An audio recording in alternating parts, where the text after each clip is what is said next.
Hey, good afternoon. Happy Monday. I hope you're having a great day. We're just gonna rock this like wild hair today, um, because that's just what it is. Sarah needs a haircut. So, anyways, happy Monday. I hope you had a great weekend. I love to hear and see how you get out and enjoy your weekend. If it's events or outdoor or travel, or maybe you just had like a weekend on the couch. They're definitely underrated. Um, Rest and renewal is really important. I know the summer can be hard to get that in because people seem to go, go, go, and we're gearing up for the school year for those of you that are parents. So I know we got a lot of stuff going on. So I'm going to make sure that this is super short and to the point. I want to talk about a couple of posts I've been sharing.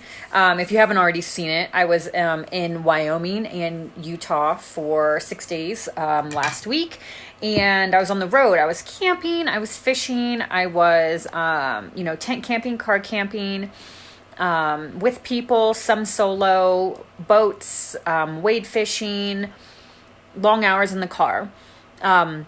I got super sick one night and was throwing up all night in the woods and all morning. Got a fever and was just like sitting in the middle of nowhere, just really ill. Couldn't move, couldn't leave, couldn't do anything. Super terrifying. I had everything go through my head. Worst case scenario, like, oh my God, it's my appendix. It's, I didn't know. Like, what if I can't get out of here? What if I'm so sick that I can't get out? Because at that point, there was no way I could drive out of that road by myself. The road was pretty bad. So it was definitely an experience. It definitely did put a little bit of a damper on things for about 36 hours. But that's kind of just like, I'm really grateful that that's never really happened before. I'm really grateful that it went away so quick. I actually got a fever after the vomiting, and I thought that I had like the flu, or I had no idea. And it went away, so I was able to keep, I had to keep going. I had to go home at some point, and I had to go to Utah on the way home, kind of. One thing that did keep me kind of going are some of the things that I always do at home. So I was having some conversations on social media with some people about this, and I actually ran into a lot of girls in Wyoming and in Utah that I've known on social media, but I had never really met, and it was so awesome to actually meet them. And a lot of conversations were had about health and consistency and just finding the motivation, finding the drive, finding the deeper reasoning as to why we're going to do what we're going to do. And something kind of hit me last night when I was having a conversation about it. And there are a few things I have to do prior, during, and post any trip in order for me to feel good, in order for me to know that I'm taking care of myself, I'm being responsible, I'm not going to feel like shit. But then also, this is something that I do pretty frequently, and I want it to be a lifestyle. I want to be able to travel, and I want to be able to feel good while doing it. And I want to, sorry, I can't see, but I probably have a lot of cleavage going on right now. And I want to be able to maintain, the routines that I have in Denver. So the biggest thing about healthy choices and healthy lifestyle are consistency and routine. And the more that we have the opportunity to do something and put in the practice of building the repetition muscles and consistency, the higher likelihood we are of it sticking no matter where we are or what we have access to.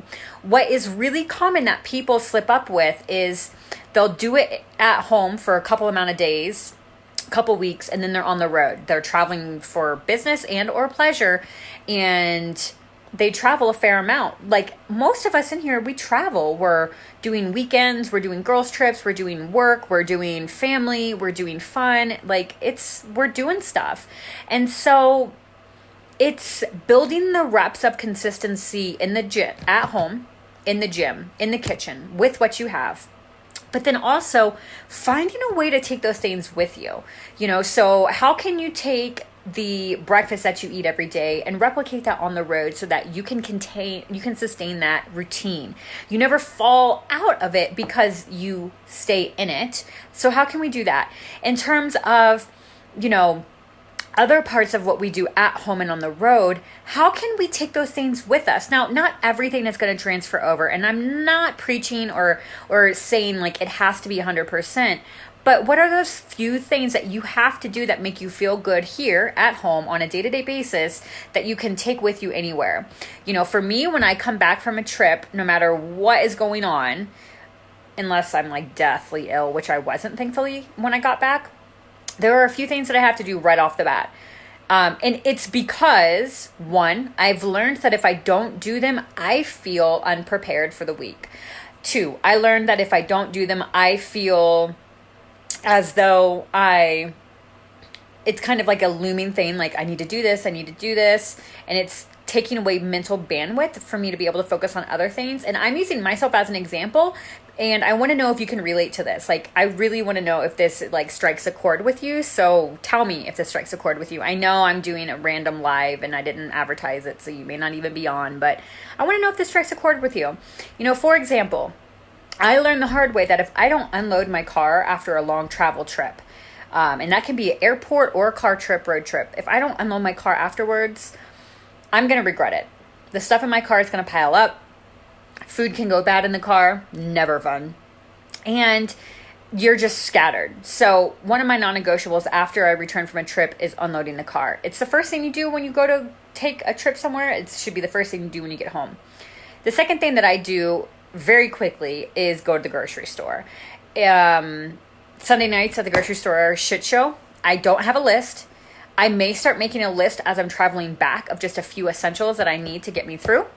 But I always go to the grocery store, and my biggest focuses that I always buy are fresh produce. So it's bagged salads. It can be pre-chopped vegetables, tomatoes, eggs, turkey bacon, zucchini, some fresh fruits, stuff like that. I'll go do that immediately. I don't even sit down. I don't shower. I don't do much else except for I go straight to the store. So I unpack the car. I come in the house. I set a timer because I'm really tired. I'm like, okay, set a timer for 8 to 10 minutes. How much unpacking can I do in those 8 to 10 minutes? And I literally just try to do as much as possible in those 8 to 10 minutes. And when the timer goes off, I go to the grocery store. I go to the grocery store and get those few essentials to tide me over, because every time I travel, I always arrange my food delivery boxes to be delivered the day after I get back. So they deliver every other Monday, and that's pretty consistent with how frequently I'm traveling right now, every other week, every other weekend.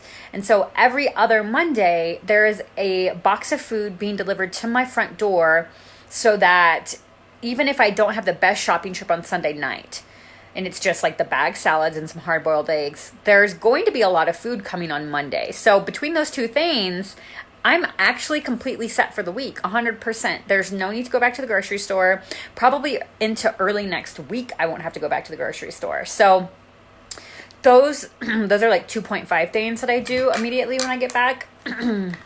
And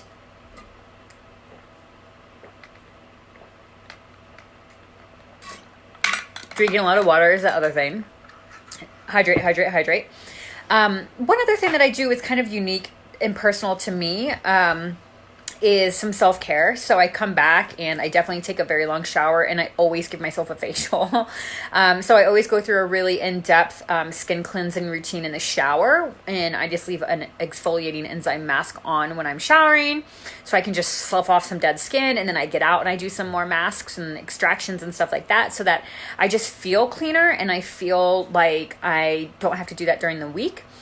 And then the next thing that I do, and this usually starts on the travel home, is I start to transition back into like the real world. I start to transition back into the mindset of my business. And so sometimes I work through vacations or trips.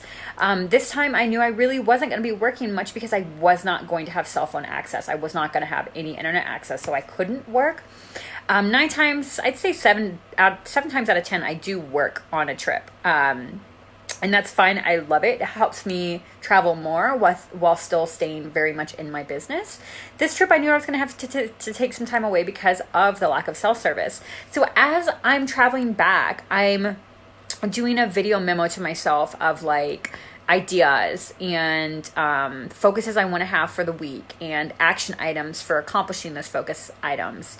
I'll take a appointment in my calendar and set it for like 3 days length and list down all the things that I really want to accomplish over the days, over the weeks, and just like, or brain dump, microphone text myself and say, okay, text XYZ, write email to XYZ, just kind of making this list of things that I want to accomplish so that even though I'm traveling and I'm on the road and it's non-traditional, I'm still doing the things that I would do at home to set myself up for success. That is the key here. So those things, if I don't do them, I don't feel like I can hit the ground running. I don't feel as ahead of the curve as I like to be for my business and for my life. So for me, those things are non-negotiable. I do them because it feels better for me to do them than it does for me to not feel better. Here is the thing. We have control and choice over how we want to feel. Do we want to feel a certain way or do we want to not feel that way? And then how can our actions align us to feel that way? It's that simple. The power is ours. The choice is ours. So, that's how I break it down, and I make sure that I'm just staying true within my integrity of how I want to feel. Now, that goes without saying that my practices of staying healthy on the road pretty much look the same as they do when I'm in the city. I may drink a little bit more, like especially on this past trip. Like actually I ended up not drinking a lot because I got sick, so I just didn't drink. I have a lot of leftover booze, which is cool, I guess, managing budgets that way. But I definitely do very similar routines. I take my emergency. I have emergency every day. I take my breakfast and I translate it to breakfast on the road for at least the first 4 days until fresh produce runs out. I keep the same components of my nutrition at home with me on the road. Every time I sit down, I think about what I'm eating and how can half of what I'm eating be vegetables. If that's stacking carrots, if it's snap peas, if it's tomatoes, if it's lettuce, how can half of what I eat be a vegetable? How can a quarter of what I eat be protein? And how can the other quarter be carbs that I'm either drinking or eating? I really don't eat a lot of carbs when I'm on the road because I'm drinking food. I'm drinking carbs. I'm drinking food. Drinking carbs. So my dog is passed out right here, right now too. He's really tired, which is great from this trip. So I get it. Like, I get it that there is so much going on. We are so busy and we have so much in our heads of what we want to do with our lives and our time and our bodies and our health. At the end of the day, what I cannot emphasize enough is that the key to consistency and being able to do these things, no matter where you are, what you are doing, what you have access to, it is building the reps of consistency now. If you become equipped with something to be second nature to you in your day-to-day routine, it doesn't matter where you are or what you're doing, it's going to come natural to you there as well. And it's when we connect these two things that the sky is the limit. We can really accomplish and stay on track no matter where we are, what we have access to. I don't want to derail what I'm doing in the city with the gym and with, my kitchen and the access of food I have here. I don't want to derail that in order to go have fun. Like, that doesn't fucking sound good to me. That doesn't fit. So, it doesn't have to be that way though. If we want to do more of the fun and the travel, or even just make our corporate lives work for us more, how can we align these more? And it's putting in the reps here so that the reps here become more and more and more natural so that it just fits. That is a lifestyle. Like, that's what it means to have a lifestyle of being healthy. So anyways, this is a bit of a big conversation, and thanks for hanging in there with me. I'm going to talk about some specifics with this in a live talk that I'm doing next Tuesday. So if you've been around, you know that I did the 4 real talks with Sara over the summer. They're fun, they're short, they're to the point. It's nitty gritty, in your face, factual, real life information. And I decided to kind of redo them in a expanded version of a bigger talk, probably at least a 30-minute talk, where you actually have to sign up and come take a seat with me in a Zoom room. So you have to actually register. It's not going to be live on Facebook, because I want people fucking in. I want people in this. We're having these conversations in DMs. We're having these conversations in comments on Facebook and on social media and in emails. Come sit down and have this conversation with me in real time, face to face, virtually, and let's really dive in. And I really want to break down a lot of information around current dieting trends. And my hope is that at the end of it, from your knowledge of the diet trends, you will be able to piece together components of each diet that really appeals to you or is interesting, and out of that create a custom approach to very effective diet trends. So that's the first thing that I really want to accomplish for people. 2, I really want to give away some of my golden strategies that I use on the road and that my clients use on the road, so that you can start using them wherever you are, at home, on the road, in order to maintain your health and your strength no matter where you are or how busy you are. So I want to talk about those things in an extended format. I want to sit down, have a glass of wine with you, and get fucking nitty gritty. And I want you to sign up for it because I want you in there. I want you to not be distracted by other shit on your computer and scrolling and notifications. It's a free talk. You know the format. It is a for real talk, just bigger, just better, just more. And yeah, so it's next Tuesday. It's at 6:00. I'm going to add the information in the comments below for you to register and grab your spot. And we can continue the conversation there. And if you have any questions about what we talked about today, put them down below. And especially about the part of if you can relate to those feelings I was talking to earlier. I really want to know if you can relate to that, okay? So I'll talk to you soon.